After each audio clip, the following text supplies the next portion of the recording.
আসসালামু আলাইকুম। প্রতিদিনের রান্নার আরও একটি রেসিপি নিয়ে হাজির হয়ে গেলাম। আজকে আমি গরুর কুজের মাংস রান্না করব। আর এই গরুর কুজের মাংসটা একটু হালকা চর্বিযুক্ত হয়, কিন্তু খেতে অনেক মজা হয়। তো কুজের মাংসটা কিভাবে রান্না করি তো সেটাই আজকে আপনাদের সাথে শেয়ার করব। তো এখানে মাংসগুলোকে আগেই ভালো করে ধুয়ে পানি ঝরিয়ে যে প্যানে রান্না করব তো সেই প্যানে নিয়ে নিয়েছি। তো এরপরের মধ্যে আদা রসুন বাটা, হলুদ গুঁড়া দিয়ে দিলাম।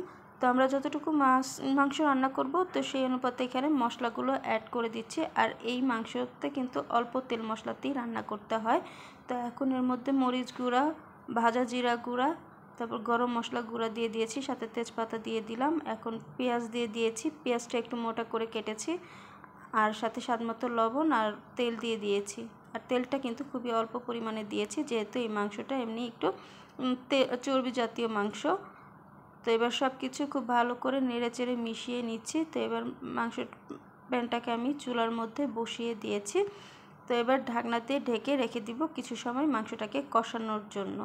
তো এই যে কিছু সময় পর ঢাকনাটা তুলে নিয়েছি। তো এই যে দেখুন, আমি কিন্তু এখনও এক্সট্রা কোনো পানি অ্যাড করিনি। তো এই মাংস থেকে যে পানিটা বের হয়েছে তো সেই পানি দিয়েই প্রথমে এটাকে ভালো করে কষিয়ে নিব। তো এখন আমি এর মধ্যে দিয়ে দিলাম আমার আম্মুর হাতের তৈরি স্পেশাল মাংসের মশলা। তো এই মশলাটা দিয়ে এবার খুব ভালো করে নেড়েচেড়ে আবারও ঢাকনা দিয়ে ঢেকে রেখে দিব কিছু সময়ের জন্য। তো এই যে কিছু সময় পর ঢাকনাটা তুলে নিয়েছি। তো এই যে এখানে আমি মাংসটাকে কিন্তু খুব ভালো করে কষিয়ে নিয়েছি। তো এখন আমি মাংসটা সেদ্ধ করার জন্য এখানে পানি দিয়ে দিব। আর এই মাংসটা সেদ্ধ হতে কিন্তু একটু সময় লাগবে। তো এখানে আমি একটু বেশি করেই পানি দিব। পানি দিয়ে প্রথমে মাংসটাকে ভালো করে সেদ্ধ করে নিব। তো এই যেখানে আমি পানিটা দিয়ে দিলাম, এবার সব কিছু খুব ভালো করে আবারও নেড়েচেড়ে মিশিয়ে দিচ্ছি। তো এবার এই পানিটা শুকানো পর্যন্ত অপেক্ষা করব। তো এই যে পর্যায়ে কিন্তু পানিটা পুরোপুরি শুকিয়ে গেছে। তো এবার একটু নেড়েচেড়ে দিচ্ছি। তো এখন আমি এর মধ্যে আরও কিছুটা পানি দিলাম।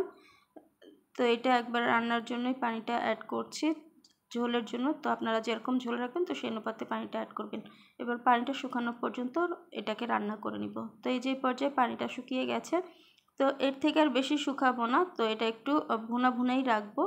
তো এই যে এই পর্যায়ে আমি চুলাটা অফ করে দিচ্ছি। তো এই যে তৈরি হয়ে গেছে গরুর মাংস ভুনা। গরুর কুজের মাংস হালকা একটু চর্বি যুক্ত হয়, খেতে কিন্তু অনেক মজা হয়। আর এভাবে রান্না করলে কুজের মাংসটা অনেক বেশি টেস্টি হয়।